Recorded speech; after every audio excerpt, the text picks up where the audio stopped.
La mission de Cache Investigation, c'est 1 an d'enquête et de réalisation de l'enquête, c'est beaucoup de travail. C'était aussi ça, une des recettes de Cache Investigation, c'est qu'on demandait du temps. C'est 1 an de travail pour qu'une enquête arrive à l'antenne. Et comment on le décide? C'est très collectif en fait. Il y a des gens à l'intérieur de l'équipe qui ont des idées d'enquête, parce qu'ils ont des contacts, parce qu'à un moment ils mettent la main sur un dossier un peu confidentiel. Il y a aussi tout simplement le fait de se dire... L'actualité aussi. Oui, et puis de sentir les choses, si vous voulez. Moi, à force d'avoir fait des JT pendant très longtemps, j'ai un sens de ce qui se passe dans la société. Par exemple, quand on a fait notre émission sur la souffrance au travail, qui a été un des plus énormes scores de Cache Investigation, on n'avait pas de documents confidentiels. Mais on est parti sur ce thème-là parce qu'on sentait que dans la société, il y avait quelque chose qui était profond, qui était en train de toucher beaucoup d'entreprises, y compris des entreprises de col blanc, où il y avait vraiment de la souffrance au travail, du harcèlement, que ça devenait très difficile. Ça peut être un témoin qui nous contacte de manière complètement anonyme. Je veux vous alerter sur ce qui se passe dans mon entreprise, ou ce que j'ai vu, et on commence comme ça, et on tire un fil.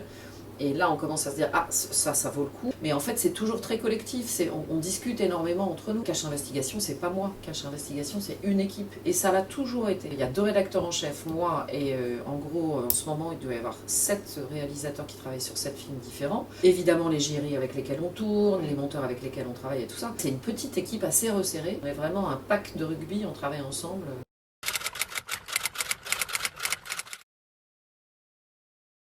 Je pense que quand on fait des émissions singulières, Cache en est une, on ne peut pas plaire à tout le monde. Ouais. Ça crée de la controverse, les gens ne sont pas contents pour certains, d'autres sont ravis, et c'est normal. J'ai jamais eu envie, moi, de faire une émission d'eau tiède. Je récolte ce que j'ai semé, et c'est normal. L'essentiel, si vous voulez, pour moi, c'est qu'on ne soit jamais condamné en justice, parce que ça voudrait dire que journalistiquement, on a fait des erreurs. Et ça, c'est extrêmement grave, parce qu'il y a en face de nous des téléspectateurs qui paient leur redevance, donc on leur doit une rigueur absolue, on leur doit un travail impeccable. C'est un contrat entre eux et nous. S'il nous faut confiance, ça veut dire qu'on doit mériter cette confiance. Et pour moi, c'est la seule chose qui, à un moment, puisse être la vraie signature de Cache Investigation. Si on n'a perdu aucun procès, et on n'en a perdu aucun, c'est que journalistiquement, ce qu'on raconte aux téléspectateurs est juste. Après, que des gens aiment ou n'aiment pas la personne que je suis, la manière dont je fais mon travail, etc., c'est tout à fait normal. Moi, j'ai pas du tout envie d'être aimée par tout le monde.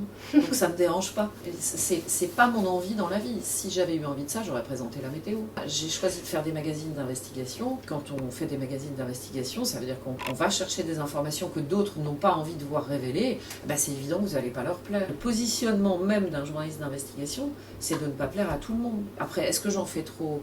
Certains disent non, certains disent oui. Notre envie, c'est juste de dire ce contrat de confiance qu'on a entre vous et nous, on va pas le briser, on va se décarcasser, bosser comme des dingues et comme des tarés pour vous apporter effectivement ces informations que vous cherchez à avoir et que vous n'arrivez pas à avoir tout seul.